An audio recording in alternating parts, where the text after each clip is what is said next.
மகன் தூய ஆவியாரின் பேராலே ஆமென். நம் ஆண்டவராகிய இயேசு கிறிஸ்துவின் அருளும் கடவுளின் அன்பும் தூய ஆவியின் நட்புறவும் உங்கள் அனைவரோடும் இருப்பதாக.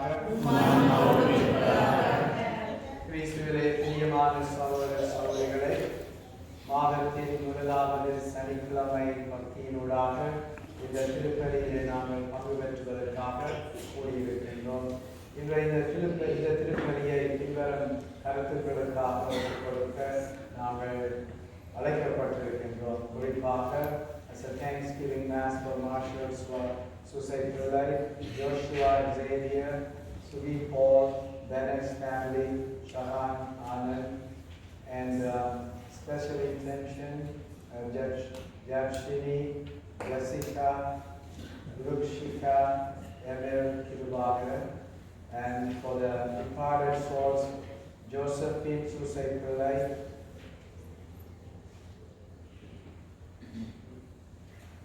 Upadi Ambayam Pillai, Anita Elizabeth Amalraj, Bastian Pillai Mariadas, Mana Anthony Sabamari, Joseph Jevarna, அவனோடு வீனஸ் ராஜா அந்திரஸ் அவருடைய 45வது நினைவு திருப்பலியாக அவருடைய குடும்பங்கள், அவருடைய பெற்றோர், அவருடைய சகோதர சகோதரிகள் மற்றும் அனைவரும் இந்த திருப்பலியில் இணைந்தார்கள். இந்த ஆன்மாவிற்காகவும் இவருடைய பிரிவினால் இந்த வேளையிலே துயரிருக்கின்ற அவருடைய பெற்றோர்கள் மற்றும் சகோதர சகோதரிகள் அனைவரும் இறைவனிலே ஆறுதல் அடையவும், அவருடைய அமைதியை எப்பொழுதும் அவர்கள் கண்டடையவும் அவர்களுக்காகவும் இந்த திருப்பலியிலே நாங்கள் மன்றாடுவோம். இந்த திருப்பலியை நாங்கள் ஒப்புக் கொடுக்க தகுதியுள்ள மக்களாக மாறும்படி எங்களுடைய பாவங்கள், குற்றங்கள், பலவீனங்களை நினைத்து மன்னிப்பு வேண்டுவோம். எல்லாம் வல்ல இறைவனிடமும்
முதல் வாசகம். மக்களுக்கு நீதி வழங்க ஞானத்தை எனக்கு தந்தருளும் என சாலமோன் சபித்தார். அரசர்கள் முதல் நூலிலிருந்து வாசகம். அதிகாரம் 3 வசனங்கள் 4 தொடங்கி 13 வரை. அந்நாட்களில் சாலமோன் அரசர் பலி செலுத்துமாறு கிபெயோனுக்கு சென்றார். அங்கேதான் மிக முக்கியமான தொழுகை மேடு இருந்தது. அங்கிருந்த பலிபீடத்தின் மேல்தான் சாலமோன் 1000 எரிபலிகளை செலுத்தி இருந்தார்.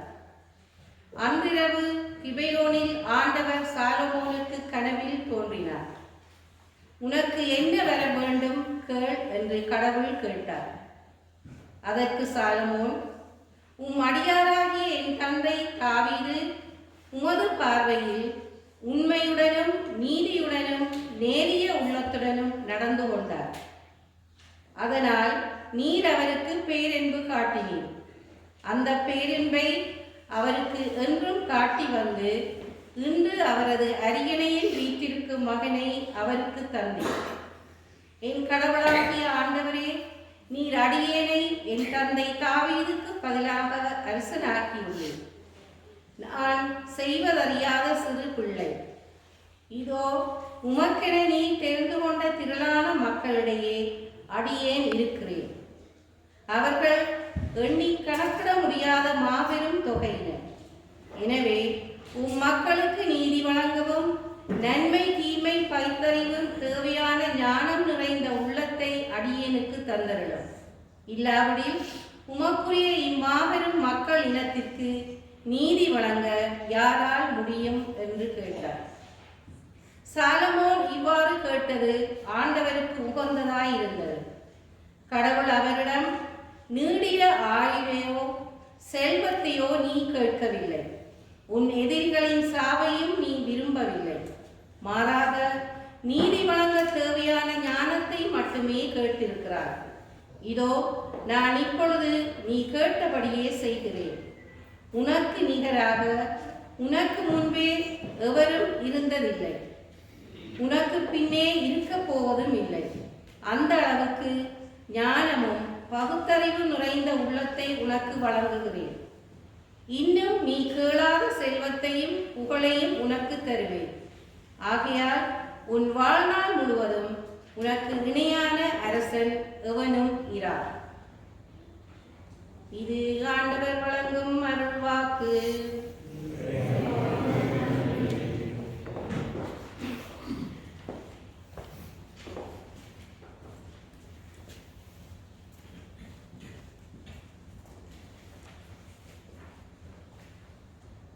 பின்வரும் பதிலுரைக்கு உங்கள் பல்லவியாக, ஆண்டவரே எனக்கு உம் விதிமுறைகளை கற்பித்தருளும்.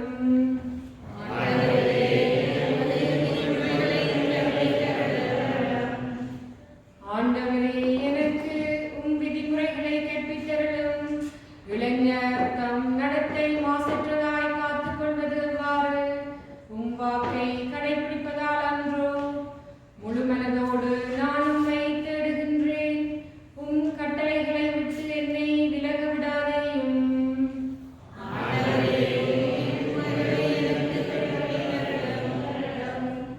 உமக்கெதிராய் நான் பாவம் செய்யாதவாறு உமது வாக்கை என் இதயத்தில் இருத்தியுள்ளேன்.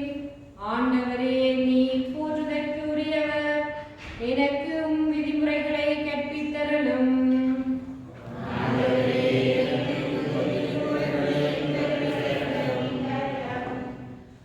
வாய் நின்று வரும் நீதி தீர்ப்புகளை எல்லாம் என் இதழால் எடுத்துரைக்கின்றேன்.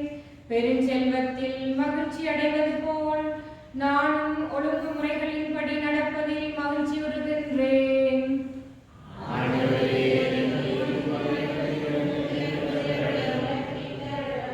ஆண்டவரே, எனக்கு உம் விதிமுறைகளை கற்பித்தருளும்.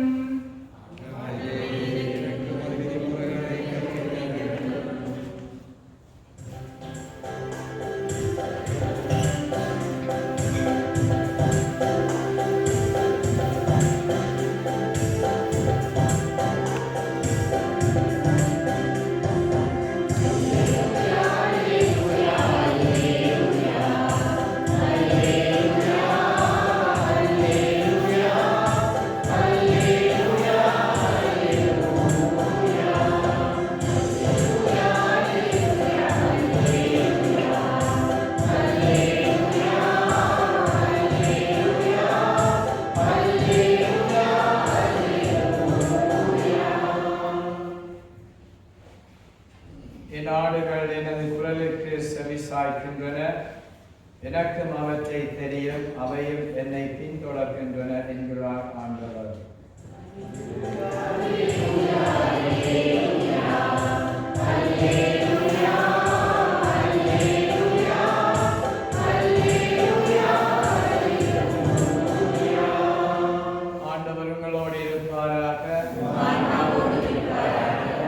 எழுதிய செய்தியிலிருந்து வாசகம். அக்காலத்தில் திருத்தூதர்கள் இயேசுவிடம் வந்து கூடி தாங்கள் செய்தவை கற்பித்தவை எல்லாவற்றையும் அவருக்கு தெரிவித்தார்கள். அவர் அவர்களிடம், நீங்கள் பாலை நிலத்தில் உள்ள தனிமையான ஒரு இடத்திற்கு சென்று சற்று ஓய்விடுங்கள் என்றார். ஏனெனில் பலர் வருவதும் இருந்ததால் உண்பதற்கு கூட அவர்களுக்கு நேரம் கிடைக்கவில்லை. அவ்வாறே அவர்கள் கடவேறி பாலை நிலத்தில் உள்ள தனிமையான ஒரு இடத்திற்கு சென்றார்கள். அவர்கள் புறப்பட்டு போவதை மக்கள் பார்த்தார்கள். பலர் அவர்களை இன்னார் என்று தெரிந்து கொண்டு எல்லா நகர்களிலிருந்தும் கால்நடையாகவே கூட்டமாய் ஓடி அவர்களுக்கு முன் அங்கு வந்து சேர்ந்தனர். அவர் கரையில் இறங்கிய போது பெருந்திரளான மக்களை கண்டார். அவர்கள் ஆயுளில்லா ஆடுகளைப் போல் இருந்ததால் அவர்கள் மீது பரிவிரக்கம் கொண்டு அவர்களுக்கு பலவற்றை கற்பித்தார். இது கிறிஸ்து வழங்கும் நற்செய்தி.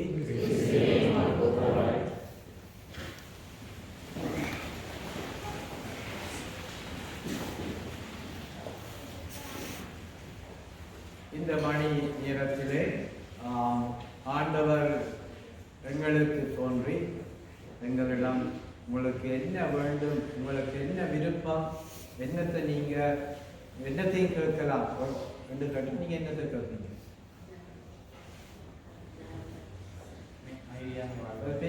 பெரிய லிஸ்டா தான் இருக்குமே. அவர் கேட்டு டயர்டா போயிடும். அதான் நான் நினைச்சேன். எங்களுக்கு தேவைகள் சில வழியில எல்லாத்திலையும் ஒன்றுதான் கேட்கணும்னு சொல்லி கஷ்டப்படுவோம் என்ன. ஆனா எங்களுக்கு அதுல ஒன்று இருந்துச்சுன்னு சொன்னா எல்லாமே கிடைக்கும். அதுதான் எங்களுக்கு அது சில நேரம் அதை எங்களுக்கு புரிஞ்சு கொள்ளலாம். நாங்க எது தேவைன்னு அந்த அந்த அந்த அந்த ஒன்றை நாங்க தெரிந்து கொண்டோம்னு சொன்னா மற்ற எல்லாமே எங்களுக்கு கிடைக்கும், வந்து சேரும். இன்றைய இந்த முதலாவது நற்செய்தியிலே சாலமோன் அரசன், அவருக்கு கடவுள் கனவுல தோன்றி அவனுக்கு என்ன வேணுமென்றாலும் கேளு கேட்டார். அவர் என்னத்தை கேட்டாரு? இறைஞானத்தை கேட்டார். என்ன இறைஞானத்தை கேட்டார்? இறைஞானம் என்று சொன்னா அவர் நீ கொடுத்த மக்களை ஆளவும் அவர்களை அறிந்து கொள்ளவும் அவர்களை நல்நெறிப்படுத்தவும் வேண்டிய அந்த ஞானத்தை கொடுமென்று அவர் கேட்டார். ஆண்டவர் அவருக்கு அந்த ஞானத்தை தாராளமாக கொடுத்தார். இந்த ஞானம் என்கின்ற பொழுது, இறை ஞானம் என்கின்ற பொழுது எங்களுக்கு என்ன ஞாபகத்தில் வரணும்? தூய ஆவியானவர்களுக்கு ஞானம் ஞாபகத்தில் வரணும். என்ன ஞானம் என்கின்றது? அந்த கொடைகள் எத்தனை கொடைகள் இருக்குது? அதுல முதலாவது கொடை என்ன? ஞானம். ரைட்? இறை ஞானம், ஆண்டவருடைய wisdom of God. Right? Wisdom of God is the beginning of everything that brings everything into our life. As King Solomon knew about it, right? He knew about it. If I ask for wisdom, everything will come along with the wisdom. I will be a wise leader and I will have the wisdom to rule my people, and the people will be also wise people. Right? உங்களுடைய ஞானம் என்ன சொன்னா நீங்க என்ன மாதிரி இருப்பீங்க? நீங்க ஞானமுள்ள வார்த்தைகளை தான் சொல்லுவீங்க. ஞானமுள்ள மக்களை நாடு, மக்களையும் அந்த ஞானத்திலே நீங்கள் வழி நடத்துவீர்கள். சரியா? உங்களுடைய பரிசுத்த ஆவி இருந்துன்னு சொன்னா மற்றவர்களுக்கும் அந்த பரிசுத்த ஆவி தாராளமாக அது போய் சேரும். இன்று நாங்கள் பலவிதமான தேவைகளை கொண்டு வந்திருக்கோம். என்ன கருத்துக்களுக்காக கொண்டாடுகின்றோம், சிறப்பான தேவைகளுக்காக கொண்டாடுகின்றோம், மற்றும் இறந்த ஆன்மாக்களுக்காக கொண்டாடுகின்றோம். அது குறிப்பாக நான் கடைசியில் கூறியது போல லீனஸ் என்கின்ற ஒரு he was a young man. He was a married man, early 40s, right? And he died just before Christmas in Cuba, right? Yes, Cuba. You must have heard about it. He had a tragic death, and he wanted to save his son. Son was drowning. He wanted to rescue his son, and finally he was drowned to death. நாங்கள் கூறினது போல அவங்களுடைய அம்மா அப்பா இந்த சனிக்கிழமை பக்திக்கு வாரவங்க தவறாமல் இன்றைய நாளில் அவங்களுடைய சகோதரர்கள் அவருடைய உறவுகள் எல்லாருமே இன்று இந்த திருப்பலியில் பங்கு பெறுதல் அவங்களுடைய யூஷுவல் க்ரௌட் இல்லை. எங்களுடைய யூஷுவல் க்ரௌட் அகவாசி தான் இருக்கிற எனக்கு தெரியும் யூஷுவலாக வராங்க. அதனால் அவங்களோட உறவுகள் வந்திருக்கிறாங்க. சொல்லி என்னத்துக்காக வேண்டி அந்த ஆன்மாவிற்காக இந்த திருப்பலியை ஒப்பு கொடுப்பதற்காக. சரியா? நீங்கள் ஒன்று நீங்கள் ஞாபகத்தில் வச்சிருக்கணும். நீங்கள் இறந்தவர்களுக்காக செவிக்கின்றது அது கோப்ரல் ரெக்கக்னிஷன், ரைட்? தமிழ் எனக்கு சொல்ல தெரியாது. அதாவது அது ஒரு நாங்கள் செய்கின்ற பருத்தியாகத்தில் ஒரு முக்கியமான பருத்தியாகும். நீங்கள் லீடர்ஸுக்காக வேண்டி தொடர்ந்து நீங்கள் செவித்து கொண்டு வருவீங்க. நான் நம்புகிறேன். செவிக்கிறேன். நீங்கள் என்ன ஒவ்வொரு நாளும் செவிக்கணும். இன்றைக்கு மாத்திரம் இல்லை, ஒவ்வொரு நாளும் செவிக்கணும். நாம் ஒரு ஆன்மாவுக்காக செவிக்க என்ன நடக்கும்னு சொன்னால் அந்த ஆன்மா மீட்பு அடைகின்ற பொழுது என்ன நடக்கும்? ஆண்டவருடைய பிரசன்னத்தில் வெளிச்சத்தில் ஆண்டவருடைய இளைப்பாற்றி அடைவதற்கான செய்தியில் நாங்கள் வாசிக்கின்றோம். என்ன அவர்கள் பல்வேறு விதமான போதனைகள் பல்வேறு விதமான படிப்பினைகள் புதுமைகள் செய்த பிறகு ஆண்டவராகிய இயேசு கிறிஸ்துவிடம் வந்து தாங்கள் செய்ததையும் நடந்ததையும் அவரிடம் எடுத்து கூறினார்கள். ஆண்டவர் என்ன சொன்னாரு? Come by yourself and have a rest. ஓய்வு பெறுங்கள். ரைட்? ஓய்வு. என்னுடைய வாழ்க்கையில் நாங்கள் ஓய்வு எடுக்கின்ற நாங்கள் என்ன சில வேளையில் மத்தியானத்தில் படுக்கக்கூடிய சிஎஸ்டா எடுக்கிறார்கள் இருக்கிறார்கள். சில வேளையில் little nap or just sometime extended nap afternoon, but at night we sleep, right? இதெல்லாம் மிகவும் ஓய்வுகள். என்ன சிறு சிறு ஓய்வுகள். ஆனால் நாங்கள் எங்களுடைய வாழ்க்கை முடிந்த பிறகு நாங்கள் ஒரு நீண்ட ஓய்வை எடுப்போம். சரியா? அதுதான் சொல்றது முடிவில்லாத ஓய்வு, eternal rest, right? And the eternal rest, we should remind ourselves, one day we all have to take the rest, right? The eternal rest எல்லாருக்குமே கிடைக்கும். நாங்க விரும்பினாலோ விருப்பம் இல்லாட்டிலோ அது eternal rest எங்களுக்கு கிடைக்கும். அந்த eternal restின் மூலம் எங்களுக்கு என்ன கிடைக்கும் என்று சொன்னா முடிவில்லாத வாழ்வு. முடிவில்லாத வாழ்வு. அதாலதான் மரணம் என்பது எங்களுக்கு ஒரு முடிவு அல்ல. ரைட்? விசுவாசிகளுக்கு மரணம் என்பது ஒரு முடிவு அல்ல, மாறாக மறு உலக வாழ்வினுடைய தொடக்கம். சரியா? அது எங்க முடிகிறதோ அங்கு தொடங்குகின்றது. அதைத்தான் எங்களுடைய விசுவாசம், எங்களுடைய இறை நம்பிக்கை, நற்செய்தி படிப்பினைகள் அனைத்தையும் எங்களுக்கு ஆழப்படுத்துகின்றது. இருப்பினும் எங்களுடைய வாழ்வில் ஒருவர் like Linus, right? He died at his very young age, right? It is a sadness. It is a tragic death, and I know you are grieving, full of sadness, separation, and he had left 2 children behind and the wife behind, right? Life is not easy. It's not going to be easy. It's going to be full of challenges, and at the same time, we know that where he is going to be, right? And he will be praying for you. உங்களுக்காக அவர் செபித்துக் கொள்வார். அதுதான் எங்களுடைய விசுவாசத்தினுடைய மிகவும் ஒரு உன்னதமான பிணைப்பு என்று சொல்லலாம். நாங்கள் எங்களுடைய திருப்பலியில் நீங்கள் அந்த விசுவாசிகளின் மன்றாட்டை பார்த்தீங்கன்னு சொன்னால் நாங்கள் 2 விதமான categories of people we are praying. We are praying for the living and the dead. Right? நாங்கள் 2 பேர், நாங்கள் வாழுகின்றவர்களுக்காக நாங்கள் செபிக்கின்றோம், அதே போல இறந்தவர்களுக்காக நாங்கள் செபிக்கின்றோம். இறந்தவர்களுக்காக செபிக்கின்றது ஒரு கிறிஸ்தவ கடமையினுடைய ஒரு மிக பேர்வதலான கடமை. சொன்னால் அவர்களுக்காக நாங்கள் செபிக்கணும். அவர்கள் பாவத்தில் உத்தரிப்பு ஸ்தலத்தில் இருந்தோன்னு சொன்னால் அவர்கள் என்ன செய்யணும்? அவர்களுக்கு எங்களுடைய சபங்கள், எங்களுடைய திருப்பலிகள் தேவைப்படுகின்றன. அவர்கள் அங்கிருந்து மீட்கப்பட்டு இறைவனுடைய பிரசன்னத்திலே முழுமையான அந்த இட்டர்னல் ரெஸ்டிலே அந்த ஓய்விலே இருக்கின்ற பொழுது அவர்கள் உங்களுக்காக அவர்கள் செபிப்பார்கள். அதுதான் இறை ஞானம். ரைட்? அந்த இறை ஞானத்தை நாங்கள் ஒவ்வொரு நாளும் பெற்றுக்கொண்டு நாங்கள் ஆண்டவருடைய வாழ சில வேளையில் father why should death happen?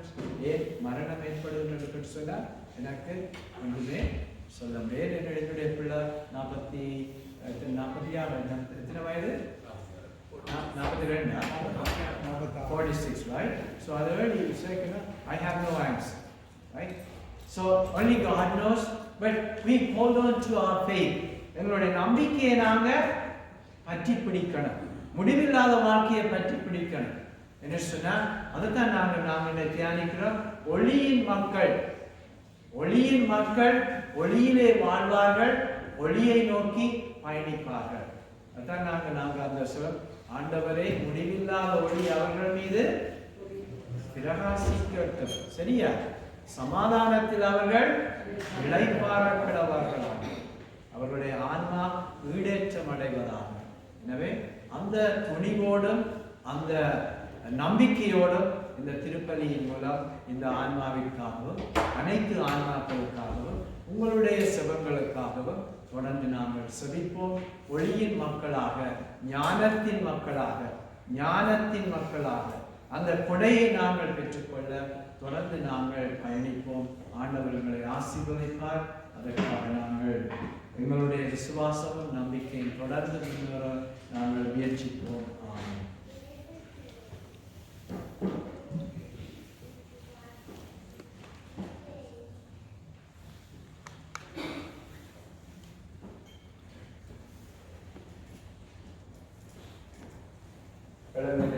எங்களுடைய விசுவாசிகளின் மன்றாட்டுக்களை இறை நம்பிக்கையோடும் இறை அன்போடும் ஆண்டவரை நோக்கி நாங்கள் எடுத்து மன்றாடுவோம்.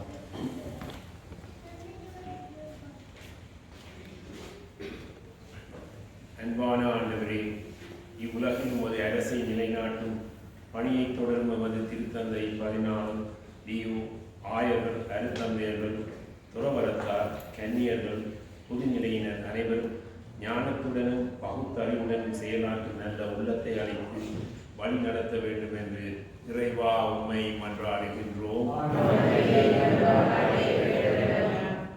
வழி நடத்தும் தெய்வமே இறைவா, சலமோன் மக்களுக்கு நீதி வழங்கவும் நன்மை தீமை பகுத்தறியும் தூய்மையான ஞானம் நிறைந்த உள்ளத்தையும் அடியனுக்கு தந்தள்ளும் என்று கேட்டது போல் நாட்டை ஆளும் தலைவர்களும் இயற்கை வளங்களையும் மக்களையும் நல்ல வழியில் செயலாற்ற உதவி அருள வேண்டும் என்று இறைவா உம்மை மன்றாடுகின்றோம். அன்னை மரியாளின் பக்தர்களாக இங்கு கூடியிருக்கும் நாம் அனைவரும் எம்மையும் இறைவனுக்கு காணிக்கையாக்கி மன்றாடியது போல் லூது அன்னையின் பரிந்துரையையும் நமக்கு நிறைவாக கிடைக்கவும் அன்னையின் அரைவனுக்கு தொடர்ந்து வாழவும் அருள் புரிய வேண்டும் என்று இறைவா உம்மை மன்றாடுகின்றோம். அன்பான ஆண்டவரே, நான் எப்படி வாழ வேண்டும் என்று உமது வழிமுறைகளை எமக்கு கற்பித்து உமது குரலை கேட்டு பின் செல்லும் ஆடுகளைப் போல் வாழ உம்மை வழிநடத்த வேண்டும் என்று இறைவா உம்மை மன்றாடுகின்றோம். இரக்கமுள்ள ஆண்டவரே, மேலுலக வாழ்வு ஒன்று உண்டு என்று நம்பிக்கையில் வாழும் உம்மை வழி நடத்தியவர்களும் இவ்வுலகில் வாழ்ந்து பிரிந்து சென்றவர்களின் பாவ பிள்ளைகளையும் மன்னித்து அவர்களை உமது விண்ணக வீட்டில் சேர்த்தருள வேண்டும் என்று இறைவா உம்மை மன்றாடுகின்றோம். இரக்கமுள்ள இறைவா, எங்களுடைய துன்பங்களிலும் துயரங்களிலும் நாங்கள் படுகின்ற ஒவ்வொரு துன்புறுதலிலும் நீதாமே எங்களோடு துணை நின்று எங்களுடைய ஒளியின் பிள்ளைகளாக வாழ அழைத்து நிற்கின்றேன். நாங்கள் ஞானத்தை தேடவும் ஞான வாழ்விலே எப்பொழுதும் வாழவும் நாங்கள் எடுத்து கூறிய அனைத்து வேண்டுதல்களையும் குறிப்பாக நாங்கள் இந்த திருப்பலியின் மூலம் மன்றாடுகின்ற இறந்து வேண்டுகின்ற ஆன்மாக்களுடைய விளைச்சங்களையும் நாங்கள் உமது பாதத்திலே ஒப்படைக்கின்றோம்.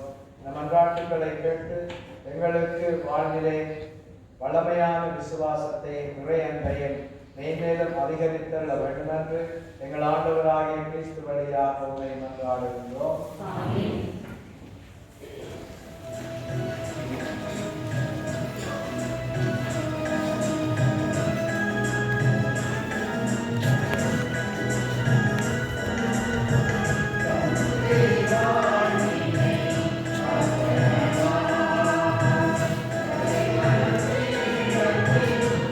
Amen.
எல்லாம் வல்ல தந்தையாகிய இறைவனுக்கு ஏற்றாதபடி மன்றாடுங்கள்.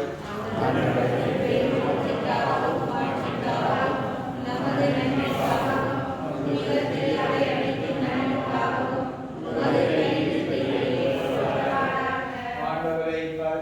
பொருட்களோடு மக்களுடைய மன்றாட்டுக்களை ஏற்றுள்ள உண்மை வேண்டுகிறோம்.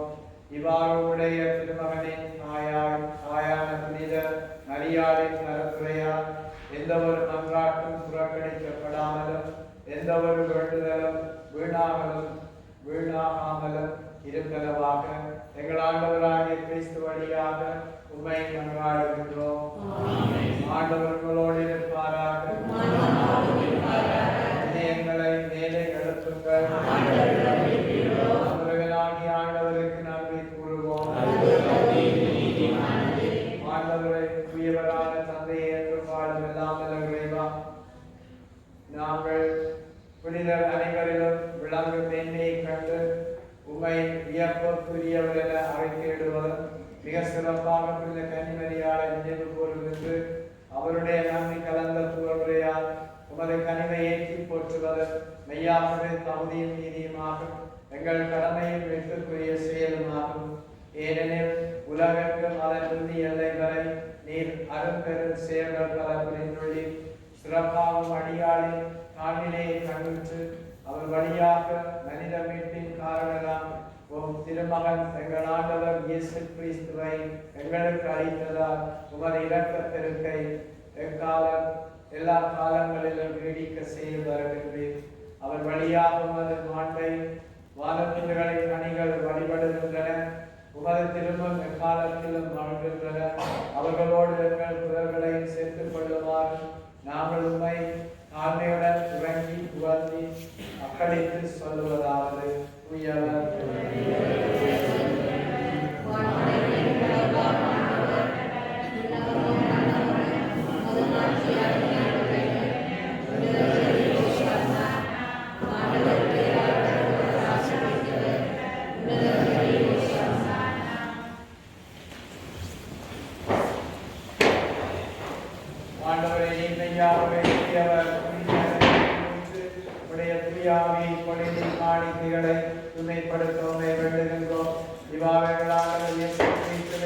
உடலும் இரக்கமாக எங்களுக்கு இவை மாறுவதாக.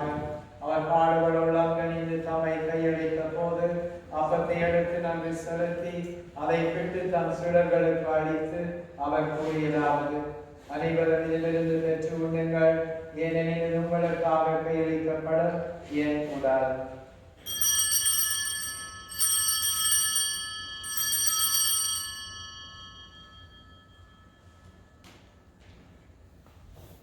அவர் நம்மை இரவுகிறது அருந்தியத்தின் கிண்ணத்தை எடுத்து வேண்டுமாக்கு நன்றி கூறி தம் சீடர்களுக்கு அளித்து அவர் கூறியதாவது: அனைவரும் இதிலிருந்து பெற்று தருகிறீர்கள், ஏனெனில் இது புதிய நிலையான உடன்படிக்கைக்குரிய என் இரத்தத்தின் கிண்ணம். இது பாவ மன்னிப்புக்கென்று உங்களுக்காகவும் பலருக்காகவும் சிந்தப்படும். இதை நினைவாக செய்யுங்கள்.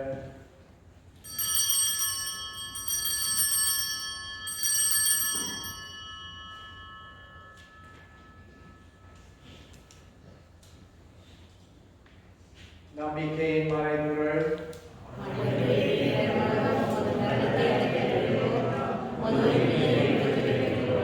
ஆகவே ஆண்டவரே, நாங்கள் கிறிஸ்துவின் இறப்பினை உயிர்ப்பினை நிறுவந்து வாழ்வதற்கு அப்பத்தையும் மீட்பளிக்கும் கிண்ணத்தையும் நமக்கு ஒப்புக் கொடுக்கின்றோம்.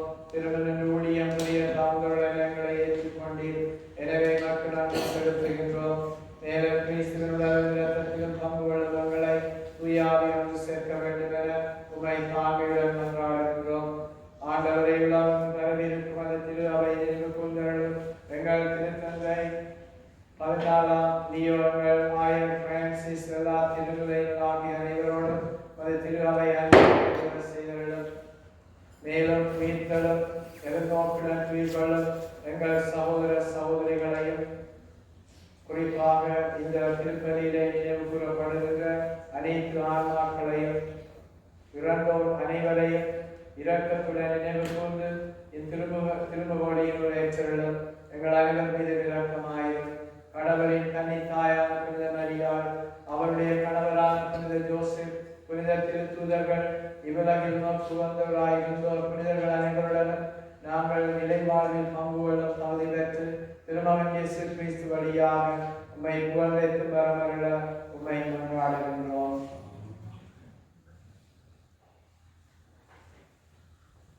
இவர் வழியாக இவரோடு இவர் எல்லாம் வல்ல இறைவனாகிய தந்தையே, தூய ஆவியின் ஒன்றிற்குள் எல்லா புகழும் ஆட்சியும் என்றென்றுரியது. மீட்பரின் கட்டளையாக கட்டப்பட்டு தவறுகளியாக பயிற்சி கற்று சொல்லுவோம்.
எங்கள் பாவங்களை மாறாமல் உமது திரு அவை நம்பிக்கையை கண்ணோக்கி உமது திருவிழத்திற்கு ஏற்ப அதற்கு அமைதியும் வெற்றிலையும் அளித்தருள திருவிழம் கொள்வீராக. என்னென்று வாழ்ந்து ஆட்சி செய்கின்றவர் நீரே. ஆண்டவருடைய அமைதி உங்களோடு இருப்பதாக. அமைதியை பகிர்ந்து கொள்வோம்.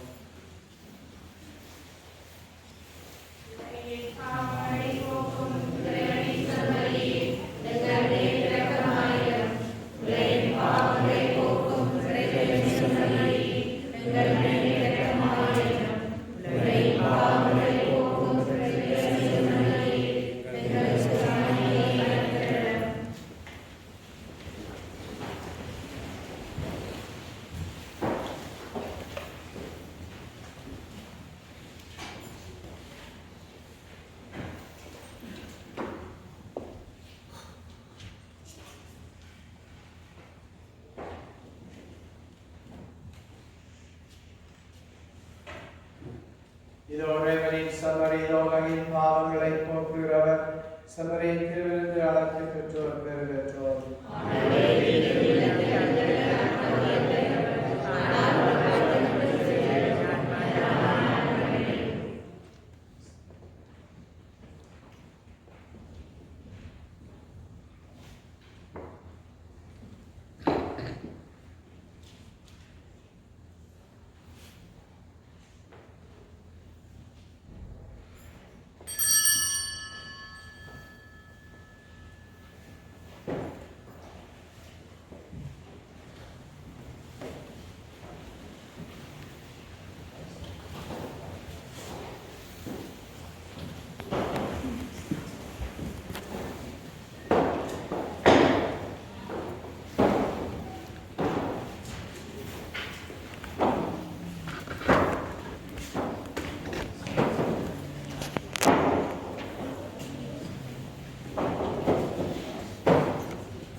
கொள்வோமாக.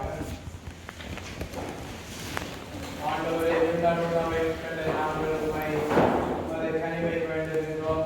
என்று கன்னியான வழியாளை நினைவு கொண்டாட்டத்தில் மகிழ்வோம் நாங்கள். அதே கன்னியை கண்டு பாவித்து எங்கள் வீட்டின் மறையுமையை பெற நாங்கள் தகுதி கொள்வோமாக. எங்கள் ஆண்டவராய கிறிஸ்து வழியாக உம்மை மன்றாடுகின்றோம். ஆண்டவர் உங்களோடு இருப்பாராக. எல்லாம் வல்ல இறைவன், தந்தை, மகன், தூய ஆவி உங்களை நிறைவாக ஆசீர்வதிப்பாராக. அன்பு பணிபுரிய சென்று வாருங்கள். அறிவித்தலாம். Just one announcement. நாங்கள் வருகின்ற முதலாவது சனிக்கிழமை உங்களுக்கு தெரியும், ஒவ்வொரு வருஷமும் லெண்டன் ரிட்ரீட், அதாவது தவக்கால ஞானொழுக்கம் செய்கின்ற நாங்கள். அதே போல 2026ஆம் ஆண்டு ஞானொழுக்கம் இடம்பெறும். ஞானொழுக்கம் சிலுவை பாதையின் தொடக்கத்தோடு இடம்பெறுகின்றது. சிலுவை பாதை 10 மணிக்கு ஆரம்பமாகி அதனைத் தொடர்ந்து தவக்கால சிந்தனை, lunch break இருக்கு. You don't have to bring your lunch. We provide you lunch. Okay? So you come as you are and come and participate. அதேபோல second talk இருக்கும். பாவசங்கீர்த்தனம் யார் யாருக்கெல்லாம் பாவசங்கீர்த்தனம் செய்ய வேண்டிய சந்தர்ப்பம் ஒன்று இருக்குது. You come and make a good confession, right? And Eucharistic adoration and the Mass finally. So from 10 to 4 o'clock. வருடாந்த தவக்கால அவங்க வாட்ஸ்அப் குரூப்பில் இருக்கிறார்கள் கிடைக்கும். இப்படி இதில் அனுப்புவாங்க. Just a reminder. Okay? So let's see you next month. Thank you again and God bless you all. Have a happy and blessed weekend. எங்களுடைய அந்த எல்லா சரங்களும்